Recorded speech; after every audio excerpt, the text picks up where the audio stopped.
welcome to a psalm and a song on this Wednesday, and not just any Wednesday, but Ash Wednesday. Hope you are doing well. That's what I wanted to talk a little bit about tonight, about Ash Wednesday. But first, let's have a reading, and this is the first Wednesday of Lent, as it's Ash Wednesday, and so the theme this year for Lent is going to be the Beatitudes as we read them in Matthew. And so I'm just going to take one a week. There's more than the 7 weeks that we have, so we may hit a couple of different points in time, but tonight is a very simple Beatitude. Matthew chapter 5, verse 3. Blessed are the poor in spirit, for theirs is the kingdom of heaven. Blessed are the poor in spirit, for theirs is the kingdom of heaven. Well, on this Ash Wednesday, I have seen a number of folks who are poor in spirit. But this mark of ashes on our foreheads and this reminder, not a sentence that I pronounce, it's simply a reminder that I share, which is, remember that you are dust, and to dust you shall return. For some, it's a comfort.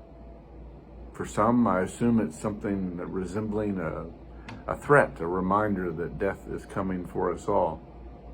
I don't know how you hear that. But one of my favorite things about Ash Wednesday, a favorite tradition, was something that the United Church of Christ did for many years at the headquarters in Cleveland.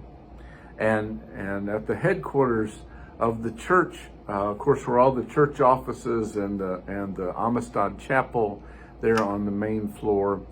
But it was attached to a parking garage, and the parking garage was used by church folk, but also a lot of people in the community.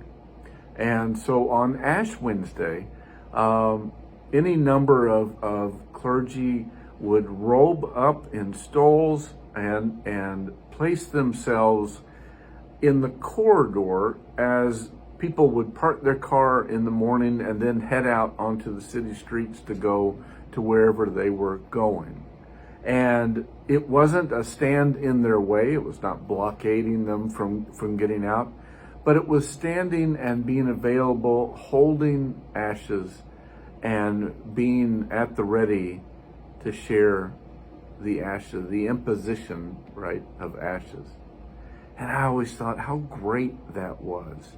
And I'm sure that it was well received, that a number of people took it. I'm sure a number of people walked past them too, but that a number of people took advantage of that and received those ashes. And so I have no idea how those people were, if they were poor in spirit or if they were great in faith or how they were feeling that day. I have no clue, any more than I know about the people that I get to see today. But I think this outward sign is life-changing sometimes. And maybe not even life-changing for us, but for someone who sees us. People see that and say, what is that?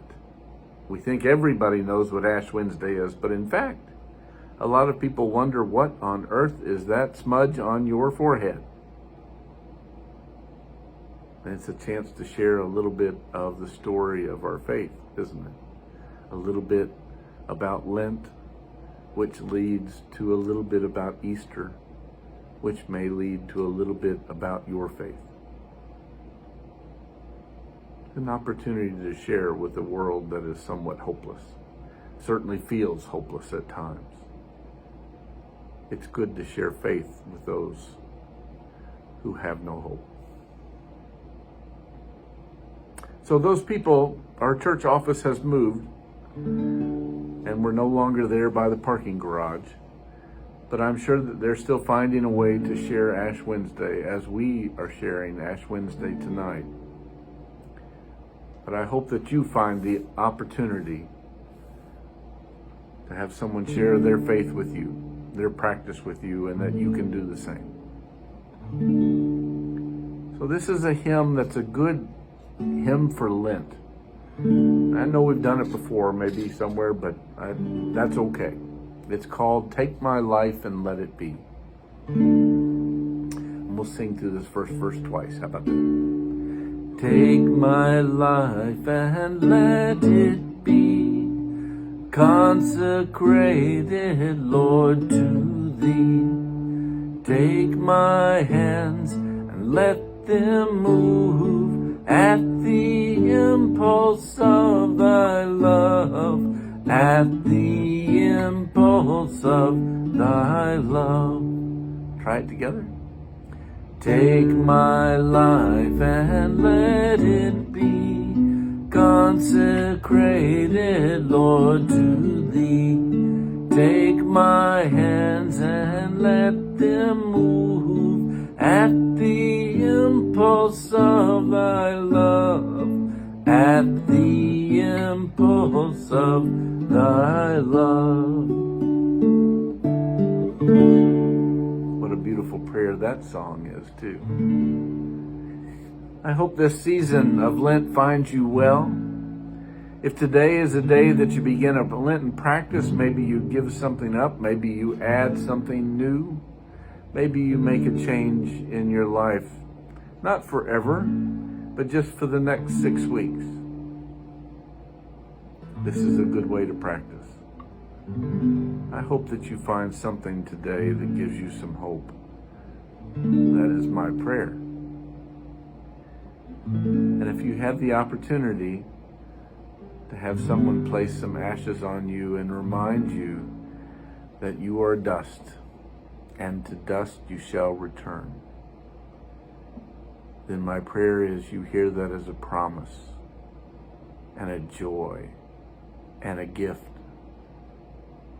that we are God's.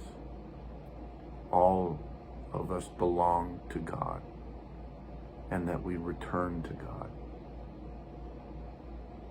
That is the source of my hope. And I pray it is a source of hope for you as well. Peace, my friends. I hope this day is good. See you next week.